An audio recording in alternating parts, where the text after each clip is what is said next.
ये अंतर की बात है। हमारे कर्म के अनुसार दुख आया है तो हमें यह स्वीकृति नहीं कि इस व्यक्ति ने दुख दिया है। अगर ये व्यक्ति ना हो तो मैं कभी दुखी हूं ना, ऐसी भावना कभी मत बनाना कि अगर सामने कमरे वाला हट जाए ना तो मैं बड़ा सुखी हो जाऊं, वो अमक नष्ट हो जाए ना तो मैं सुखी हो जाऊं। कभी नहीं। तुम्हें कोई दुख नहीं दे रहा, पक्का समझ लीजिए। तुमने जो बीज बोया है कर्म का, वो ही तुम्हें दुख दे रहा है, पक्का समझ लीजिए। यहां कोई दुख देने वाला नहीं है।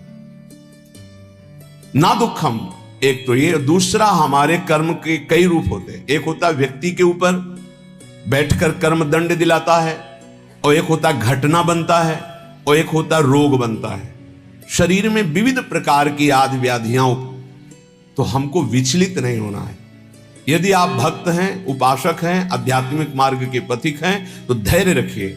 नाम जप से बहुत बड़ा बल मिलता है। सत्संग से हमारे अंदर विवेक जागृत होता है, सहने की सामर्थ्य आती है। बड़े से बड़े दुख को आनंद पूर्वक उपासक सह सकता है, विषयी भोगी पुरुष नहीं, संसारिक पुरुष नहीं। इसलिए ना दुखम, कोई भी दुख आपको विचलित ना कर पावे। यह तभी हो सकता है जब आपने मृत्यु का वर्ण कर लिया है। अब तो एक ना एक दिन शरीर छूटेगा ही। भजन नहीं छोड़ेंगे, सतमार्ग नहीं छोड़ेंगे। मृत्यु से बड़ा कोई दुख नहीं है, उसे हम पहले स्वीकार कर चुके हैं, तब इस मार्ग में चला जाता है। नारायण अति कठिन है, हरि मिलन की बाट, या में पग पीछे धरे प्रथम शीश दे काट। शीश काट का मतलब अपने अस्तित्व को आराध्य देव में समर्पित कर देना। अब जोई जोई प्यारो करे, सोई मोई भावे, तो दुख किस बात का। देखो, प्रवचन कर लेना सरल है, प्रवचन सुन लेना सरल है, लेकिन जब ये बातें जीवन में आती हैं उस समय अपने को बचा ले। यही आध्यात्मिक साधक की पहचान है। अनुकूलता होती तो बड़ी कृपा भगवान की, और जब प्रतिकूलता रंग लाती है उस समय बोलो कि बड़ी कृपा हरि की। तुम्हारा प्रियजन पधार गया और बोलो हाथ उठा के, बड़ी कृपा हरि की। तुम्हारा प्रिय शरीर असाध्य रोग से ग्रसित हो गया, बोलो अब बड़ी हरि कृपा। तुम्हारे मनोवांछित जितनी वस्तुएं उन सब विध्वंस हो गई, अब बोलो हाथ उठा के, बड़ी हरि की कृपा। तब समझा जाएगा महाभागवत हो, भक्त हो, बड़ी हरि की कृपा। और वास्तविक बड़ी हरि की कृपा पर बोल सकता है वही जिसका अस्तित्व भगवान में समर्पित है। अगर अस्तित्व देहाभिमान में है तो बोल ही नहीं सकता। हरि की कृपा प्रतिपल, नाशवान का नाश निश्चित होगा, अविनाशी का कोई नाश कर ही नहीं सकता है। ये बिल्कुल दिमाग में बैठा लीजिए। नाशवान का नाश होगा, आज नहीं तो कल होगा। अविनाशी को कोई मार नहीं सकता। तू अविनाशी है, तेरा शरीर और संसार ये सब विनाशी है। इसलिए न दुखम, दुख को भी स्वीकार मत करो। ना मैं कभी रोगी था, ना मैं कभी रोगी होऊंगा, ना मैं कभी दुखी था, ना मैं कभी दुखी होऊंगा। मैं आनंद सिंधु का बच्चा हूं और आनंद में ही रहता हूं। ये जो आनंद सिंधु सुख राशि प्रभु है, उन्हीं का ईश्वर अंश जीव अविनाशी चेतन अमल सहज सुख राशि। पर कई मिनट रुकते हो अपने स्वरूप में, एक सेकेंड नहीं। इसी देह में रहते हो हर समय, देह भाव में। इसीलिए सुख दुख निंदा स्तुति मान अपमान इनका प्रभाव खोखला किए दे रहा है। चिंता शोक भय ये जलाए दे रहे हैं।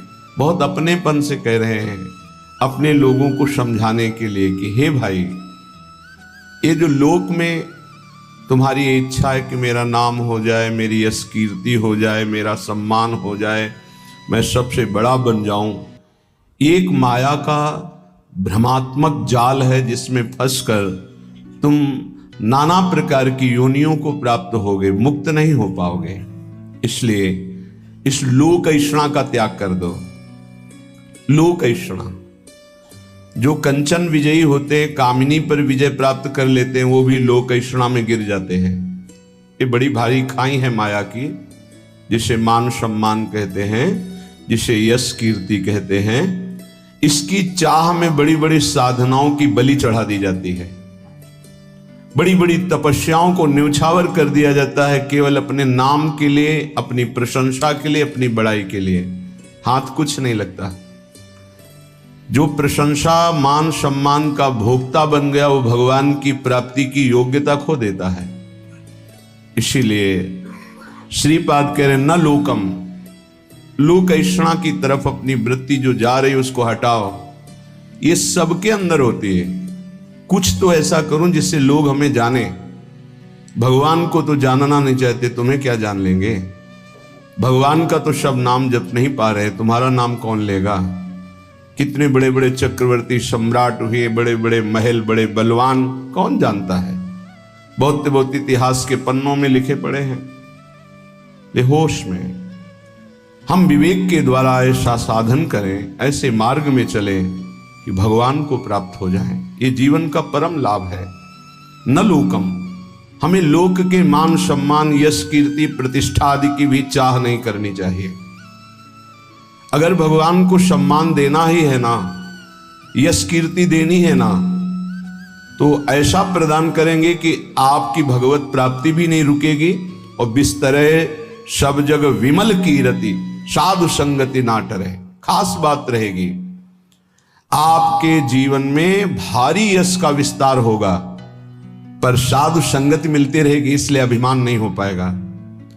वो मान सम्मान आपके तप का नाश नहीं कर पाएगा। यदि भगवान को नाम करवाना है, यश करवाना है, सम्मान दिलवाना है, ये उनका विषय है। अपने तो दैन्य रहे, अपने तो सम्मानम कल्याति घोर गरलम नीचापमानम शुधा, सम्मान को विष समझे और नीच पुरुषों द्वारा किए हुए अपमान को अमृत समझे, तब राधा माधव में प्रीति होती है। क्योंकि देहाभिमान ही प्रीति में बाधक है। जब हमारा सम्मान होता है तो देहाभिमान पुष्ट होता है, और जब अपमान होता है तो भगवान की शरणागति पुष्ट होती है। ये सिद्धांत है, ये बाहरी बहिर्मुख पुरुष नहीं समझ पाएंगे। कोई हमारा अपमान करे तो हमें लाभ मिलेगा, छाती जलती है, उसको तो दंड देना चाहिए जो अपमान करे। ये अज्ञान है, ये परमार्थ का मार्ग नहीं है। आप जहां बैठे हैं, जो सुन रहे हैं, ये शुद्ध अध्यात्म है, भगवत मार्ग है। इसलिए न लोकम, लोक की भी मान बढ़ाई, यश कीर्ति की चाह ना करे, तो राधा माधव के चरणारविंद की तरफ उसकी मन और बुद्धि की गति होने लगेगी।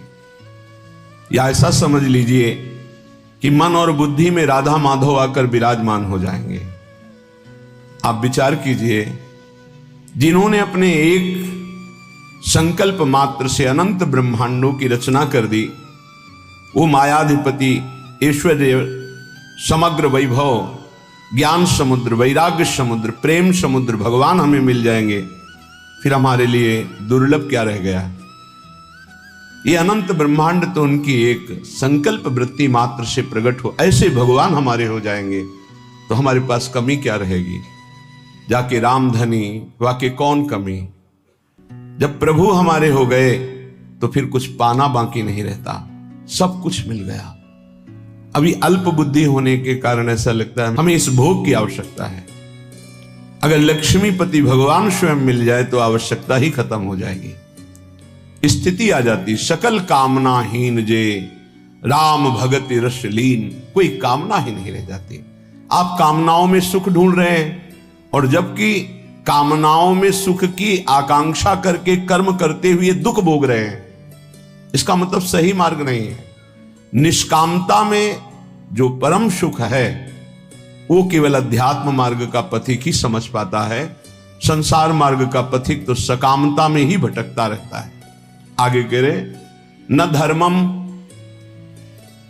जो धर्म देह से संबंध रखता है, लोक से संबंध रखता है, उसका जब हम पूर्णतया पालन करते हैं तो परम धर्म की प्राप्ति होती है।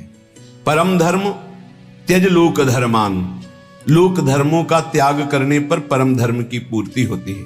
सावै पुंसाम परो धर्मो यतो भक्ति अधोक्षजे, भगवान श्री हरि में प्रेम लक्षणा भक्ति हो जाना ये परम धर्म है, और लोक धर्म का ठीक निर्वाह करने का फल है परम धर्म, प्रभु के चरणों में भक्ति हो जाना। नहीं तो आपसे सच्ची कहते हैं, ये देहाभिमान बड़े बड़ों में झलकता रहता है। मैं अमुक, मैं अमुक, मैं अमुक, मैं अमुक, दूसरे की निंदा, अपने मुख से प्रशंसा, जो अध्यात्म के बिल्कुल विरुद्ध है, वो बना रहता है। बड़ा ज्ञान है शास्त्रों का, पर ये जब वाणी खुलेगी तो किसी न किसी की निंदा होते पाया गया। वो तो अमुक जाति के थे, वो अमुक अमुक ऐसे ऐसे। अरे जो सत्य वस्तु है उसको क्यों नहीं जाना जा रहा? एक ही सच्चिदानंद भगवान अपने स्वरूप का विस्तार किए हुए हैं, वही है, दूसरा कोई नहीं है। मत्ता परतरम नान्यत किंचिदस्ति धनंजय। गीता जी कह रहे हैं, भगवान श्री कृष्ण चंद्र जी के वचन हैं, मेरे सिवा हे अर्जुन किंचन मात्र कोई वस्तु नहीं। फिर किसकी निंदा की जा रही है? लोक धर्म की महत्ता है परम धर्म की प्राप्ति में। यदि लोक धर्म का पालन कर रहे हैं, परम धर्म की प्राप्ति नहीं हुई, तो सो सब धर्म करम जरि जाऊ, जहां न राम पद पंकज भाऊ। वो सब धर्म कर्म में आग लग जाए जिससे भगवान के चरणों में प्रीति न उत्पन्न हो पावे। क्या उस धर्म कर्म का जो प्रेम न प्रकाशित कर दिया? जिससे प्रेम प्रकाशित हो वही धर्म है। इसलिए कह रहे कि इस लोक धर्म में ज्यादा अर्झो मत। क्या लोक धर्म है? मैं अमुक जाति का हूं, मैं किसी का पति हूं, किसी का पुत्र हूं, किसी का पिता हूं, किसी का अमुक अमुक अमुक। ठीक है, इन धर्म का पालन करो भगवत भाव से और भागवत धर्म में स्थित हो जाओ, यही इसकी मानता है। अगर केवल इतना ही करते रहे प्रभु के चरणों में प्रीति नहीं, तो विश्वास कीजिए आपके हाथ में जो सत्य वस्तु प्राप्त करने के लिए मानव देह लगी थी, कुछ नहीं लगेगा। ये बहुत बार पति पुत्र परिवार ये सब खेल लाखों करोड़ों बार हो चुके हैं। हाथ आज क्या लगा है आपके? फिर वही नई सृष्टि, नया पढ़ाई, नई नौकरी, नई बैंक बैलेंस, फिर मरो फिर नया वही। कब तक चलता रहेगा? इसलिए न धर्मम, हम ऐसे धर्म को बराबर जीवन में पालन करें जिससे परम धर्म प्रकट हो। वो धर्म किस काम का जो परम धर्म से वंचित कर दे। इसलिए पति में भगवत भावना, पत्नी में भगवत भावना, पुत्र में भगवत भावना, माता पिता में भगवत भावना, अब ये आपको भागवत धर्म में स्थित कर देगा। मोह से तो सब कोई अपने परिवार में आसक्त है, भगवत भाव से तब बात बनती है। श्रीपाद कह रहे न गे हम, घर में विशेष आसक्ति मत करो। घर में श्री ठाकुर जी विराजमान कर लो, घर को ठाकुर जी का महल समझो, आप अपने को सेवक समझो, परिवार वालों को ठाकुर जी के जन समझो। नाथ सकल संपदा तुम्हारी, मैं सेवक समेत सुत नारी। तुम्हारा घर ही तीर्थ हो गया, तुम्हारा घर ही भगवान का मंदिर बन गया। जो रसोई में बने सबसे पहले ठाकुर जी को अर्पित करो। देखो तुम्हारा जीवन कितना उन्नति में, कितना शांत, कितना सुखद जीवन हो जाएगा। पापाचरण ही अशांति दुख क्लेश देते हैं, धर्माचरण ही सुख शांति देता है। कभी कभी भ्रम हो जाता है, धर्माचरण करने वाले में बड़ी दुख विपत्ति देखी जाती है और पापाचरण करने वाले में बड़ी उन्नति देखी जाती है। तो इसका आंतरिक रहस्य है कि अभी ये धर्माचरण कर रहा है, पीछे उसने जो पापाचरण किए हैं उनका फल लागू हो चुका है उसके ऊपर, इसलिए धर्माचरण करते हुए वो दुख भोग रहा है। और जहां दुख पापाचरण द्वारा प्रदत्त खत्म हुआ और इसके धर्म का प्रभाव आएगा, ये चमक उठेगा, इसका जीवन आनंदमय हो जाएगा। और जो पापाचरण करके उन्नति को दिखाई दे रहा है, उसका पुण्य फल लागू हो चुका है। जहां पुण्य नष्ट हुआ और वर्तमान का पाप और भूत का पाप दोनों जुड़ेंगे तो ये नष्ट हो जाएगा। इस रहस्य को समझें, इसको ऐसा ना माने कि पापात्माजन बड़ी उन्नति को प्राप्त होते हैं, पुण्यात्माजन दुख को भोगते हैं, ऐसा सिद्धांत नहीं है। उसके रहस्य को ना जानने के कारण अज्ञानी जन ऐसा कहते हैं। श्रीपाद कह रहे गृह में भी आसक्ति मत हो। क्यों? घर में आसक्ति अगर कर लोगे, ऐसी आसक्ति सुनी जाती, अरे हमने इतनी मेहनत करके घर बनाया, अब तो एक एक दीवार की ईंट में हमारी आसक्ति है, तो छिपकली बनकर उसी में आओगे, उसी घर में रेंगोगे। अरे भाई, जब ये घर अपना नहीं है, पांच भौतिक, ये छूट जाता है, इसको आग लगा दी जाती है, तो और कौन सा घर अपने साथ चलेगा? इसलिए जैसे हम रह रहे हैं, घर ठाकुर जी का है, सेवक हैं, अपना समय व्यतीत कर रहे हैं, भगवत प्राप्ति के लिए मानव देह मिला है, तो धर्म पूर्वक आचरण करते हैं, नाम जप करते हैं, धर्म पूर्वक धन कमाते हैं, परिवार रूपी भगवान की सेवा करते हैं, घर में भगवान विराजमान, मकान भगवान का। जैसे भक्तजन अपने मकान का नाम है प्रिया कुंज, श्यामा कुंज। ये प्रियाजू का कुंज है, ये श्यामाजू का है, हम तो सेवक हैं। तो घर की अहम वृत्ति, मम वृत्ति का नाश हो गया। एक एक बात को समझ जाओगे तो भगवत प्राप्ति बहुत सरल हो जाएगी। न लोकम, न धर्मम, न गेहम और न देहम। ये शरीर जिसको हम इतना प्यार करते हैं कि मैं मानते हैं, ये केवल क्लेश ही क्लेश दे रहा है। यदि भजन ना हुआ तो इसका कोई महत्व नहीं। कहां गई हमारी वो बाल्यावस्था, कहां गई हमारी यौवन अवस्था। नाना प्रकार से इसको दुलार किया, इसको प्यार किया, इसको मैं माना, और ये दुख ही दुख दे रहा है। प्रतिक्षण क्षीण हो रहा है, ये नष्ट हो जाएगा। आज दिखाई दे रहा है चलता फिरता बोलता, कल इसका अस्तित्व ही नहीं रहेगा, मिट्टी में मिल जाएगा। इसलिए इस देह का अभिमान मत करो। ये देह तुम्हारा अविनाशी नहीं है, कुछ समय का है। बहुत होश में, बहुत होश में। इससे पाप मत करो, किसी को दुख मत दो, मनमानी आचरण मत करो। शरीर पोषण के लिए अन्य जीवों की हत्या करके मांस मत खाओ।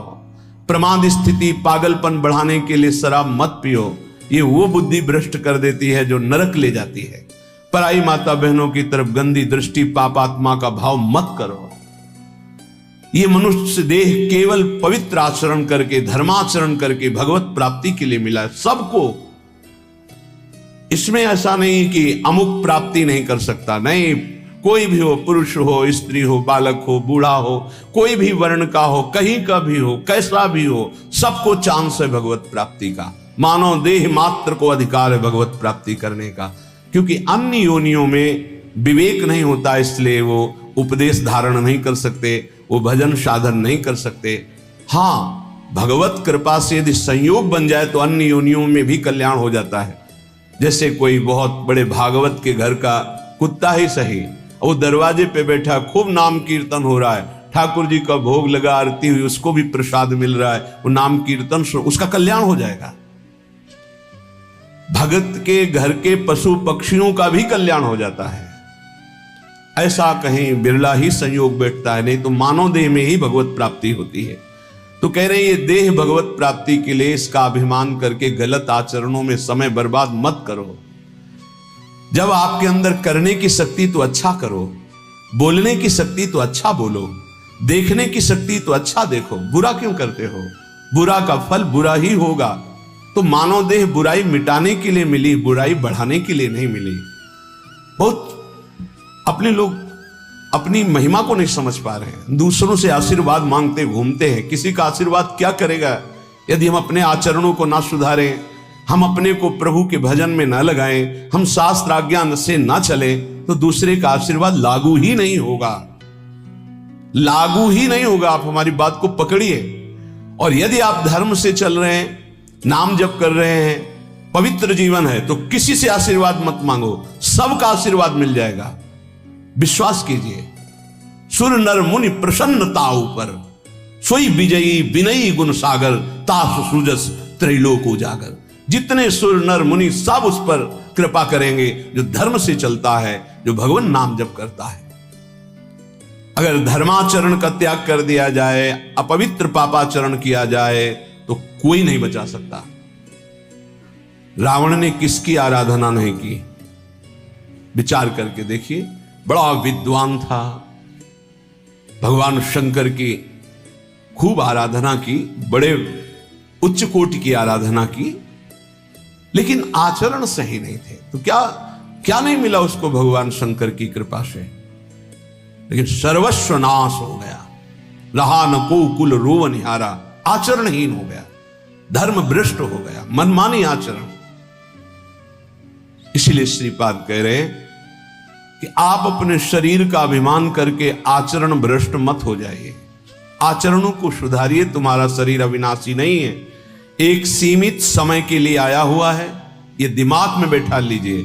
इसको जाना है, इसको छोड़ना है, शरीर को नष्ट होना है, आज नहीं तो कल।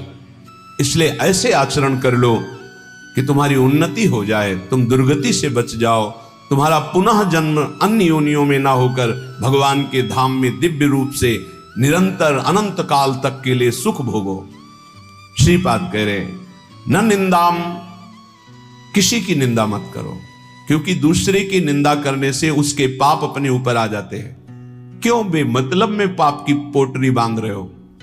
पर निंदा के किए ते आवत नहीं कछु हाथ, मूर्ख पर्वत पाप को ले चल अपने साथ। दूसरे की निंदा करने से अपने को मिलता कुछ नहीं है, उसका पाप हमारे ऊपर आ जाता है।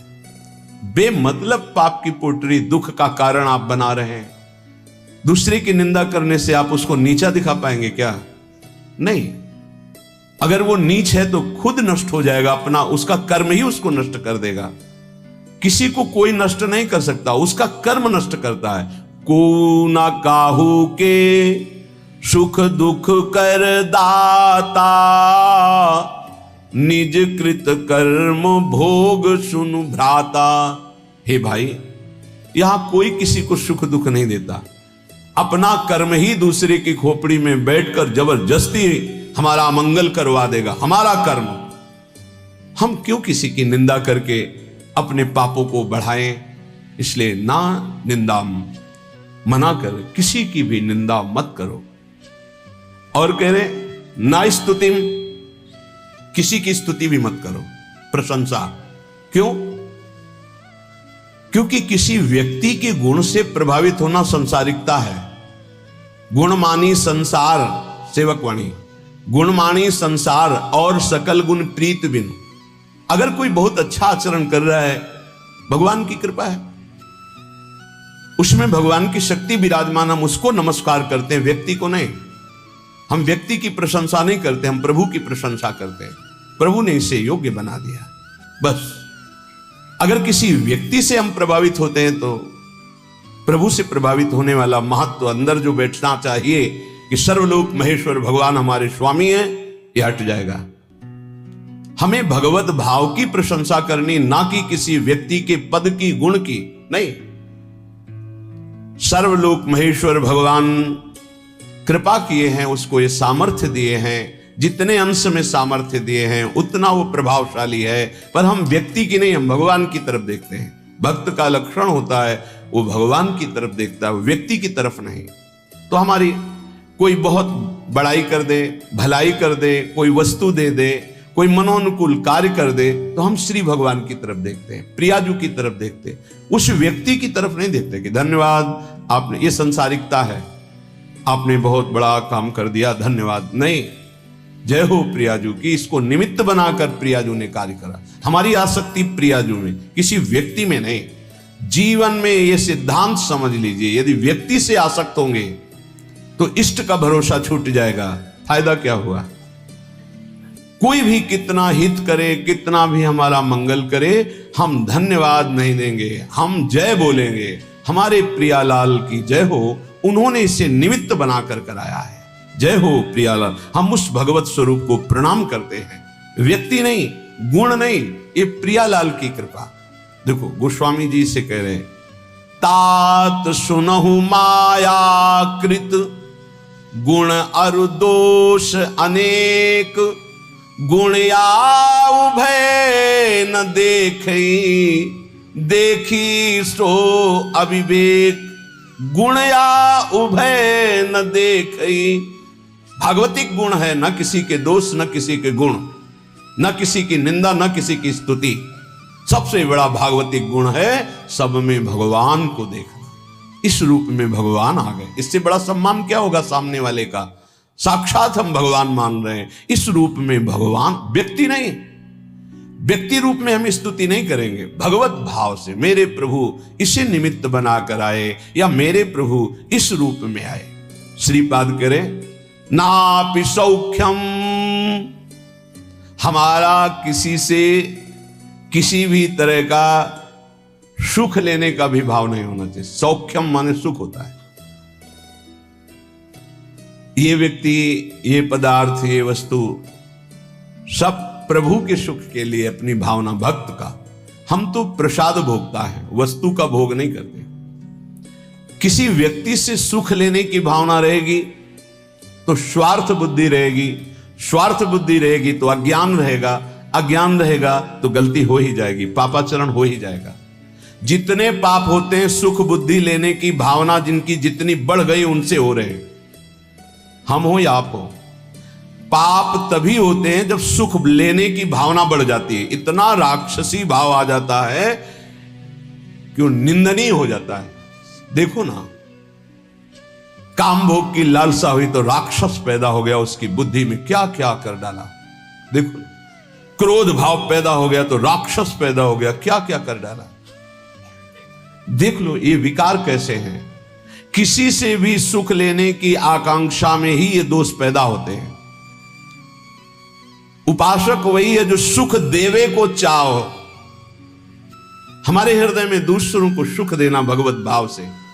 संसारी और उपासना के मार्ग में चलने वाले पथिक में बड़ा अंतर है। संसारी हर व्यक्ति से मिलेगा तो सुख लेने की भावना से मिलेगा, परमार्थिक पथिक से जो मिलेगा वो सुख देने की भावना रखेगा। सुख देवे को चावचित सब सोहित निष्काम, या सुधर्म हरिवंश को नाम गिरा विश्राम। इसीलिए महात्मा कहा जाता है, महान आत्मा। क्यों? क्योंकि दूसरों को सुख देने की भावना है। सुख लेने की भावना दुरात्मा बना देती है। इसलिए कह रहे न सौख्यम, किसी से सुख लेने की भावना मत रखो। हम जहां फंसे हैं सुख लेने में फंसे हैं। हमसे जब गलती हुई तो सुख लेने में गलती हुई है। हमारी जब दुर्गति का कारण बना है तो सुख लेने का हुआ है। जहां बंधन हुआ है सुख लेने से हुआ है। और न दुखम, बहुत सुंदर सिद्धांत का वर्णन है।